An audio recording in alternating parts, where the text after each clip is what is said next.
How do these stores still exist?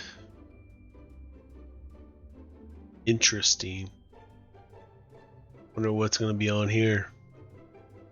Probably think of a few. I hope one's gonna be on there for sure, because I used to go there all the time.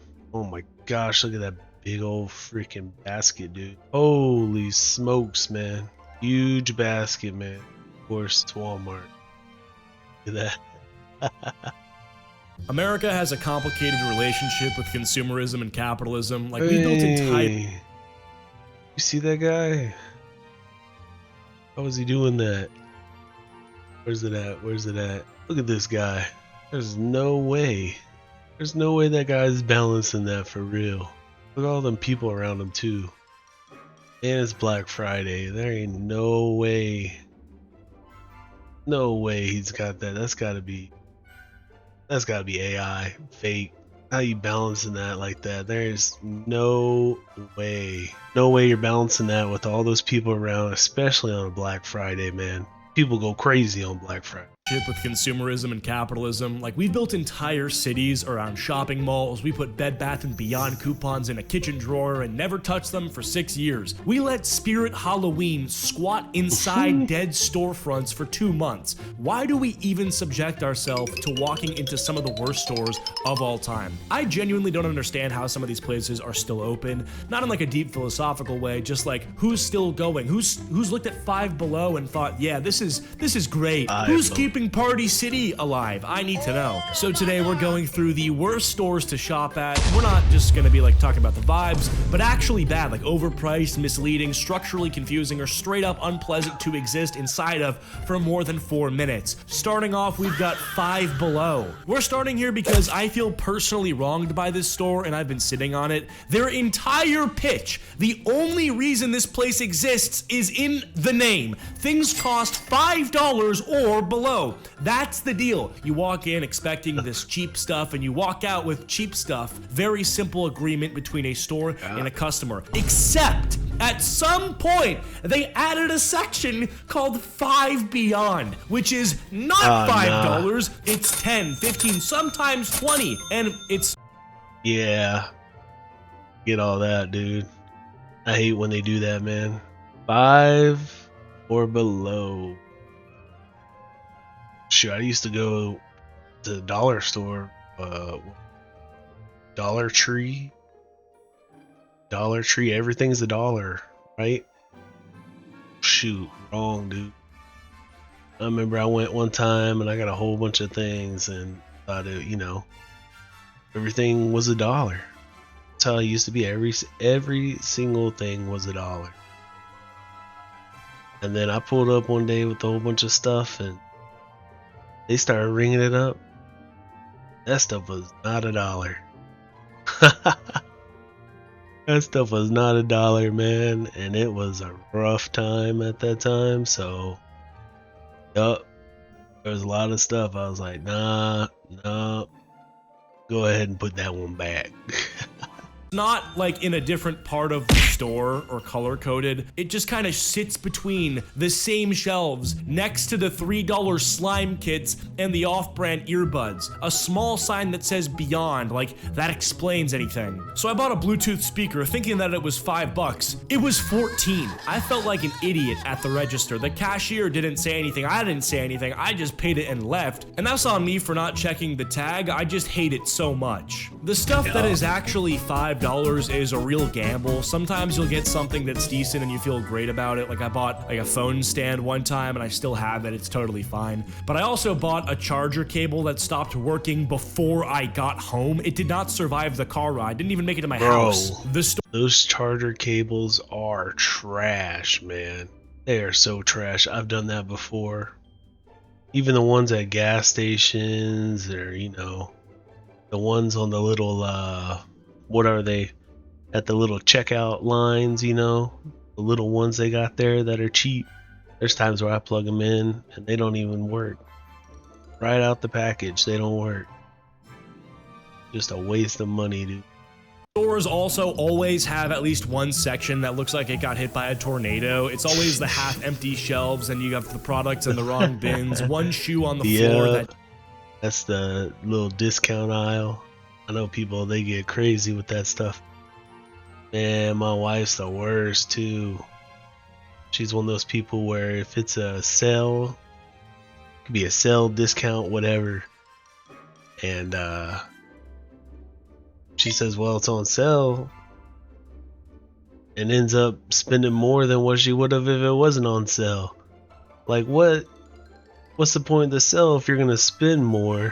You got the sale because you want to save money, not spend more than what you would have, right? What? Makes no sense. Doesn't seem to belong to any pair nearby. I think this just has to do with the type of clientele that Five Below attracts. 13-year-olds coming from low-income households that love demolishing stores for some reason.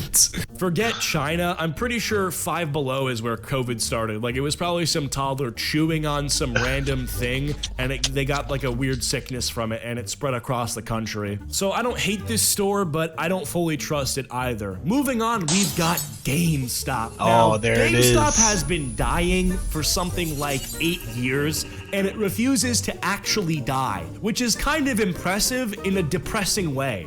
Like, this company only exists at this point because it was like memed back into existence by the pump and dumping stock market thing with the help of Reddit. So I'm not sure what they exist for now. Like, I was there last month because I wanted a physical copy of something I used to play when I was a kid, thinking that maybe they still have games there, but I was wrong. They have 3 employees on shift. One of the guys is helping someone, like, explaining.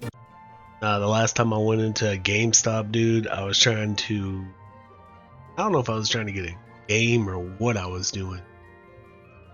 The employee working there straight told me, hey man, you can just go buy that online. I said,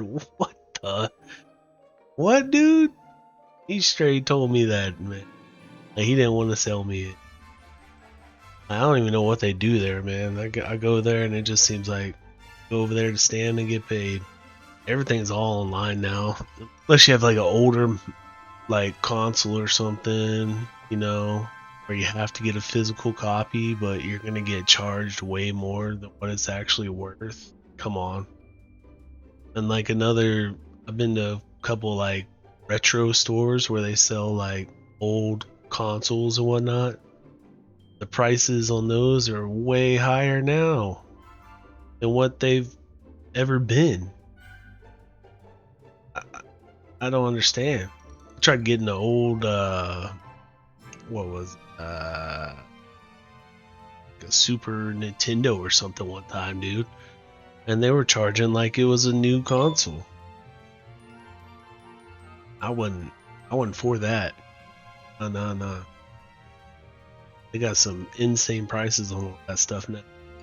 I just wish I would have kept all that and I'd be making hella money, man. Why the value of their $10,000 Pokemon card is $4. One of them is stocking shelves in the back, and there's like a third guy who's trying to help people get signed up for their GameStop monthly subscription. I told him I wasn't interested, and this guy told me about it anyway for like 90 seconds. There's a point system with discounts and trade-up bonuses, but it's 2026. I can't think. I used to have that too, man. I used to have that back in the day. I used to always get my grandma to take me to GameStop, dude. And it was nice when she took me because she had the little point system. She had the whole point system, so I'd use that, get little discounts and whatnot. And I finally got one set up for myself and never used it after that. I never used it. I forgot how old I was, but I quit going to GameStop after that. After I found out their little scheme they had going on. It's insane. I go and buy a game for $70. It'd be like a little, you know, single player game. I'd run through that thing real fast. And then I beat it, and then not even a week later I'm trying to take it back to trade it in, and they want to give me what, 15, 20 bucks for the game, and it's still sitting there brand new on the shelf for still $70. And then the used section, if they had the game in the used section, it'd still be like $50, $55, something like that. Like, what? Come on, man, meet me in the middle somewhere.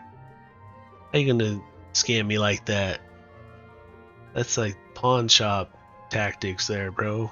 Think of any reason I would actually go back to GameStop after this moment. That's like the whole GameStop experience, by the way. Like the prices are also generally difficult to understand. Used games that you can get on Steam for $1 or $2 are sitting behind their glass case for $25. I don't know who's making these pricing decisions, because the people who still shop at GameStop are exactly the kind of people who already know how bad the prices are and will tell you immediately. It's funny because the game I was trying to buy was actually being traded in by, like, I think the only other person there. It's Red Dead Redemption 2 for the Xbox 360. So if you think about it, I could have just removed GameStop and paid this guy in cash, right? He gets a good deal, I get a good deal. GameStop doesn't touch anybody in their butt.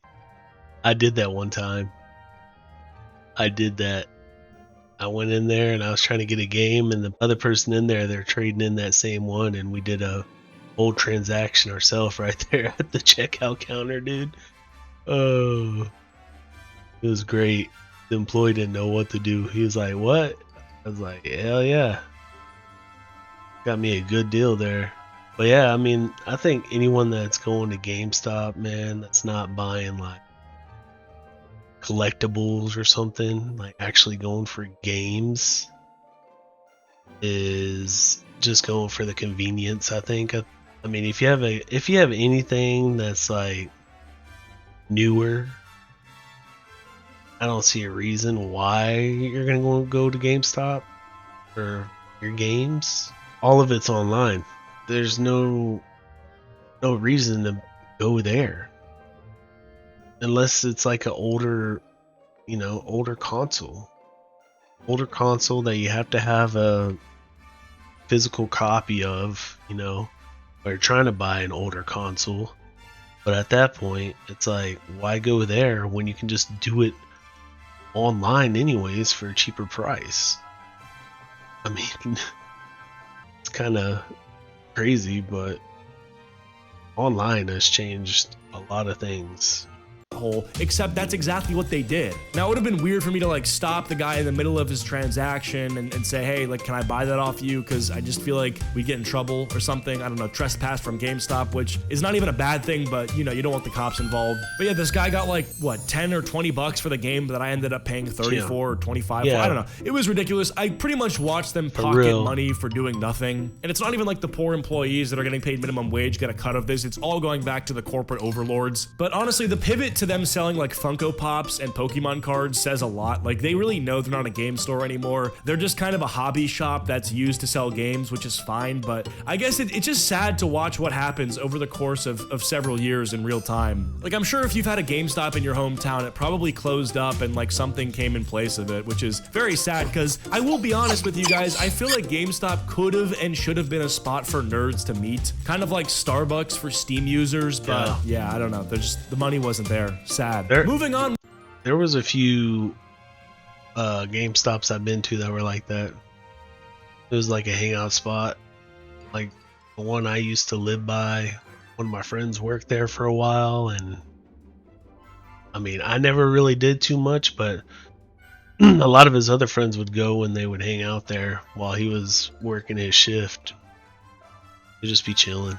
I remember my friend used to always have stuff that he'd bring. You get all the cutouts and whatnot of the games that came out. You get to bring them home. You'd have a whole little setup of all that stuff, man. It was pretty cool. We've got Bath and Body Works. Now, I have to be careful here because there's a lot of people who genuinely love this place, and you got people who treat it like whenever there's a sale, it's a national holiday. These girls know the candle names by heart, and I'm not trying to fight these people, so close your ears if you're one of them. But the pricing is designed to feel like a deal without actually being one. So I've never actually bought something there. If I ever had anything from there, it was gifted to me. The time that I ever had anything, they didn't really have a real selection for men. It was mostly geared to women, and I mean, they had like one or two decent smells, but I mean, nothing crazy. You could easily get better smells for cheaper somewhere else. I mean, it was probably a little better than like your stuff you can get from the store, like your Old Spice or something. Just maybe a tad bit better. It's not like crazy cologne or anything like that type of smell. It all just kind of smelled the same. But I know some people, especially females, they get a little crazy over that stuff. I know there was a couple females I worked with in the past. They had to have that Bath and Body Works hand sanitizer. Man. They had to. It's part of their personality or something. I never got into it. I've only been into the store there maybe once or twice. And of course, all those smells, man, it wasn't good. It just overwhelms you. Do not ever go here if you are with a girl, because a candle is somewhere around $20-something normally, but if you buy 10, it drops to like 8 or 9 each. So the optimal move is to always buy in bulk, which means you're never just buying one candle, you're buying 10 candles, then some lotion, which is sitting on the table near the entrance, then like a wallflower because like, you know, it was on sale. So you've spent like $160 on things that smell nice. Girls love this shit. Girls will defend Bath and Body Works like it's their religion, but it's not really a good deal. Like you have to buy in bulk, so you think you're getting a discount, but you wouldn't have bought in bulk if you weren't getting a discount. So it's kind of like not really a discount. Either you get what I'm saying or you don't. The scent situation when you walk in is also a lot to process. Your brain sort of pauses for a second while it calibrates, and I personally can't walk past the store in the mall without coughing. Some of the stuff does smell nice, other stuff just smells wrong. I don't know. I respect the business model, but I feel like it's just not for people who like money or like saving money. It's for girls that want to do impulse purchases because of their like sinuses being stimulated. All right, moving on, we've got Spirit Halloween. Now, Spirit Halloween exists for maybe 8 weeks a year and somehow still manages to be one of the more frustrating shopping experiences of the whole year. Every Spirit Halloween is inside a building that used to be something else, like a Pier 1, a Bed Bath & Beyond, a Toys R Us. The ghosts of the previous tenant is always there. Like Spirit around me is always at an old abandoned shop that was in the mall. I think it's like a Sears or something.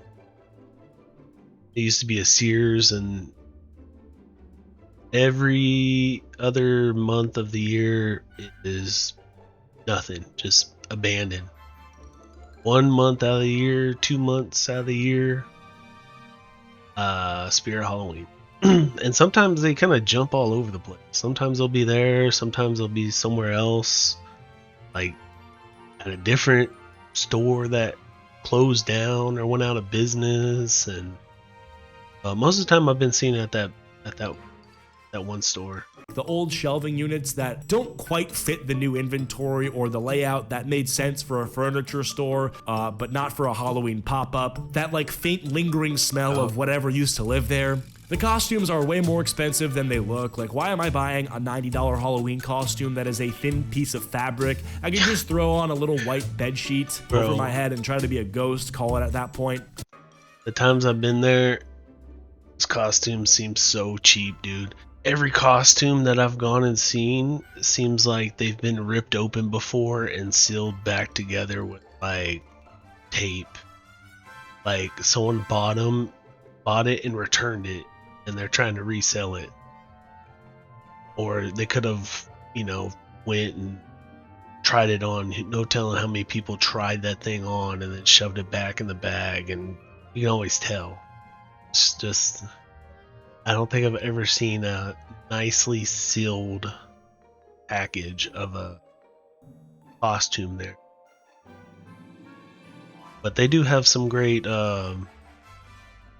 decorations and stuff like for the art, it seems like.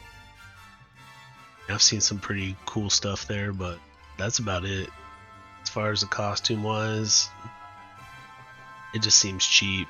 I just don't like it. Like a costume made of very thin material packed in a plastic bag that will not survive more than one wear. And if it has a licensing fee and isn't just some generic costume, then you're really fucked. Anything that's like Nintendo or DC or Marvel is gonna be at least double what it should be. I do like the vibe of Spirit Halloween. Like, I think it's just because I like Halloween in general. And the stores are cute. Like, every store has at least 3 motion sensor animatronics, like, placed specifically in walking paths just to like scare people or give grandmas heart attacks. So it's like the potential's there. They just need to not be robbing everyone who walks in.